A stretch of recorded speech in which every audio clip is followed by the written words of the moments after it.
asalaamaaleykum mbokk yi déglu dal leen ak jàmm. démb fii ci biir Dakar tàngoon na jër sax ndaxte démb di bés bi nga xam ne dañ ci doon liñatu lépp lu jublu ci mbirum Mame Mbaye Niang ak tamit Ousmane Sonko ñu waroon ko def ci kanamu yoon. dafa mel ni nag ne procès googu nga xam ne saa suñ ko fi waxee daal mu daal di indi fitna démb it li ni mel lañ ci daal di nemmeeku. wanteew colikaay bii di si quotidien la mu daal di gis moom mooy ne lépp ma nga tàmbalee fitna bi yëpp ma nga tàmbalee ba ñu nag commencé di caxat-caxatee ki nga xam ne de moom mooy maire bu diwaanu Ziguinchor di Ousmane Sonko te pourtant ma nga doon dem nag fële nga xam ne de moom mooy tribunal. ñii nga xam ne ñoom ñooy takk der yi ñoom dañu ko tëraloon ab yoon goo xam ne dafa waroon a jaar kii nga xam ne moom mooy Ousmane Sonko ne leen ala mukk noonu sax la ñu ko ñoqatee ca oto bi nga xam ne nag fa la nekkoon dugal ko ci seen benn oto yóbbu ko nag ba fële nga xam ne kon moom mooy ca tribunal bu Dakar. Autolikaay bii di Sud Quotidien ne loolu nag moom moo taal lépp ñu daal di gis ne ci ay bërëb yu bëri daal nañ fa ay pneu wala boog lépp loo xam ne rek ndaw yi mënoon nañu ko jël taal ko daal dinañu koy taal ba pare nag jàmmarloo ak ñii nga xam ne ñoom ñooy takkadeer yi. Autolikaay bii di enquête ne démb kay Dakar moom xar kanam gu ñaaw la daal di wone ndaxte fitna la ñu nemmeeku ci gox yu bëri. suñu naataango yi kon di ñu nettali démb bés bi nga xam ne kon moom moo fi amoon nekkoon bés bu metti bés boo xam ne nag bëri woon na ay ñoo xam ne am nañ ci ay gaañu-gaañu ñeneen ñu daal di leen jàpp tëj leen kaso ak tamit yàqu-yàqu yu bëri nga xam ne dañ ko fee nemmeeku ndaxte am na ay bus yoo xam ne dañu leen a lakk ay station service yoo xam ne it dañu leen a lakk ay boutique Auchan yoo xam ne it dañ leen a song caxatee ko. Colikaay bi di réew mi quotidien ne kon démb fitna moom dafa dugg ne saraax fii nga xam ne moom mooy ci biir Dakar. suñu naataango yi sax di ñu nettali bésub démb bi na mu tëddee woon fii nga xam ne kon moom mooy ci biir capitale bi. Tribune ne désordre total lañ fi daal di nemmeeku maanaam daal pëccëxoo fitna gu métti moom moo fi amoon ba mu am sax ci lu tolloog ñetti bisu Dakar Dem Dikk yoo xam ne dañu koo lakk. suñu naataango yi duñ ci yokk duñu xamal ne siège bu APR nekk ca Parcelles ak tamit bu AFP foofu it dañu ko caxatee. suñu naataango yu ci kay bii di Libération ñoom it ñu ngi ñuy nettali démb ba supp fitna bi nga xam ne kon moom moo fi amoon di ñu xamal ne sa njëlbeen kii di Ousmane Sonko comme nañu ko defee woon keroog ba mu doon ñibbisi ginnaaw procès boobu noonu lañ ko defee démb maanaam daal di koy jël dugal ko nag ci benn oto waa police yóbbu ko ba fële nga xam ne kon moom mooy ca tribunal. wante nag laata loolu di am sonal nañu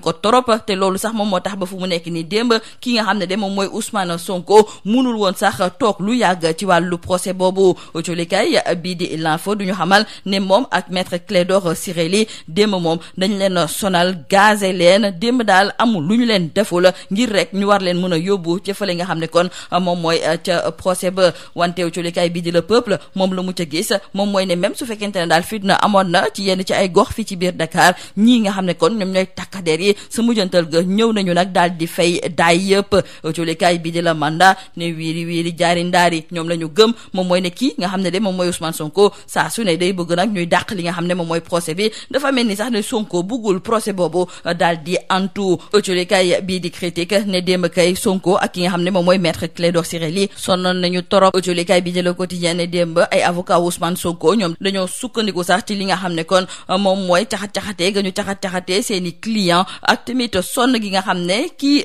jiite seen pool d'avocat bi di maître Clédor Ciré Ly daal dina koy sonn ngir rek ñu daal di dàq procès bi ba ci fanweeri fan ci weeru mars. wante colikaay bi di Le Soleil la mu ñu ci xamal moom mooy ne boobu moom audience spéciale la fas yéene doon ndaxte bi mooy ñetteeli yoon bi nga xam ne kon dañoo fas yéene dàq li nga xam ne moom mooy procès Ousmane Sonko Mame Mbaye Niang ci fanweeri fan ci weeru mars lañ ko fas yéene amal. suñu naataango yi di yaakaar nag ne ci bés boobu ñu daal di fay taxawal procès bi ngir lépp leer. bésub démb kon métti woon na tàngoon na jër fii ci biir Dakar ak tamit ci yeneen diwaan wante nañu jàpp ak jolikaay bii di l'info ne kii nga xam ne de moom mooy Ousmane Sonko moom daal di ne xamle ne démb coono bi nga xam ne nag moom la ko takk der yi teg dafa mel ni ne ba léegi ma ngay fayu ci yaramam ndaxte daal di ne xamle ne ba mu ñibbee fële nga xam ne de moom mooy ca këram dafa tàmbalee di miir rax ci dooli tamit biiram bi di metti bu baax a baax mu am tamit ay jafe-jafe ngir noyyee ci ni mu waree. ba loolu amee woona sax ñi nga xam ne ñoom ñooy waa suma ngir ñu ñëw wëllu ko wante ñi nga xam ne ñoom ñooy takk der yi dañoo ne ala mukk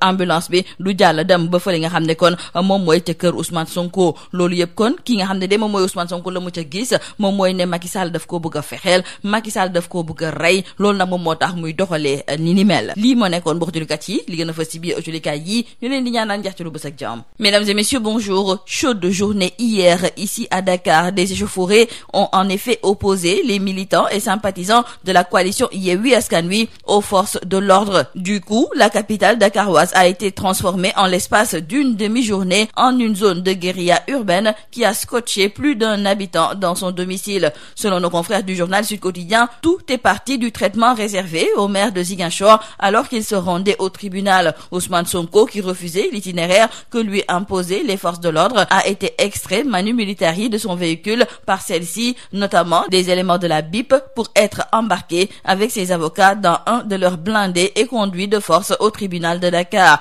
La situation, qui était extrêmement tendue à hauteur de Mermoz, a déclenché la colère des militants et sympathisants de Yewwi. Tour à tour, des points chauds ont embrasé beaucoup de lieux à Dakar, avec des groupes de plus en plus nombreux de manifestants qui bloquaient la circulation, allumaient des feux par-ci et par-là, forçant les forces de l'ordre à riposter par des tirs de grenades lacrymogènes, et c'était le branle-bas général des deux côtés, nous disent nos confrères de Sud Quotidien. Dans le journal Libération, nos confrères nous racontent que sur la route du tribunal hier, comme après le renvoi de son procès, Sonko a été embarqué de force par les forces de l'ordre, puis isolé dans son domicile. Il a été finalement évacué à bord d'une ambulance en début de soirée, car sujet à de terribles vertiges, des douleurs au bas-ventre et des difficultés respiratoires. Notons aussi avec nos confrères du journal Libération qu'hier, maître Clédor Ciré Ly, lui aussi, a été évacué dans une clinique de la place. Donc il faut dire avec nos confrères du journal L'Info qu'hier, le leader du PASTEF a connu une rude journée,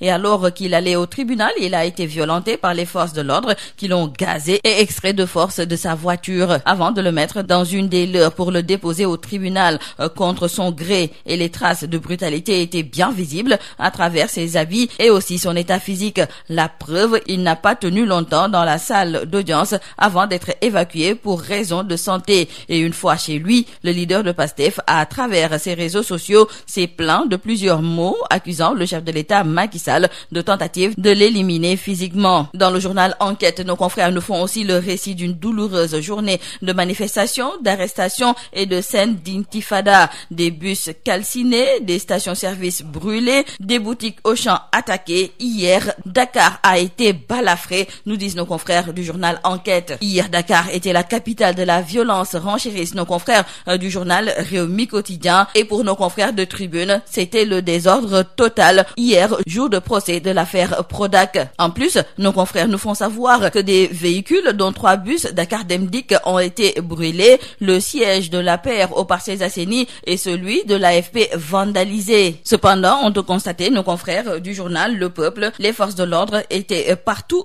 présents pour disperser la foule avec des tirs de grenades lacrymogènes. Selon nos confrères du quotidien Le Peuple, hier, force est restée à la loi partout. D'ailleurs, pour nos confrères, c'est comme qui dirait qu'Ousmane Sonko n'a pas hâte que ce procès se tienne, puisque sa demande de récusation du juge Pape Mohamed Diop a été tout simplement rejetée, et les parties feront inéluctablement face au tribunal pour éclairer la lanterne des Sénégalais, trouvent nos confrères, qui ajoutent que dans ce dossier qui secoue le pays, il n'est ni question de candidature à la présidentielle, encore moins de barrer la route à un opposant candidat sérieux à la présidentielle. Il s'agit d'une affaire de diffamation aggravée par des faits qui risquent de nuire au principal concerné. Donc retenons avec nos confrères du journal Le Quotidien que le procès est renvoyé au 30 mars et les avocats d'Ousmane Sonko ont donc obtenu gain de cause. Les robes noires n'étaient pas disposées à plaider hier. Elles ont mis une énorme pression sur le juge Pape Mohamed Diop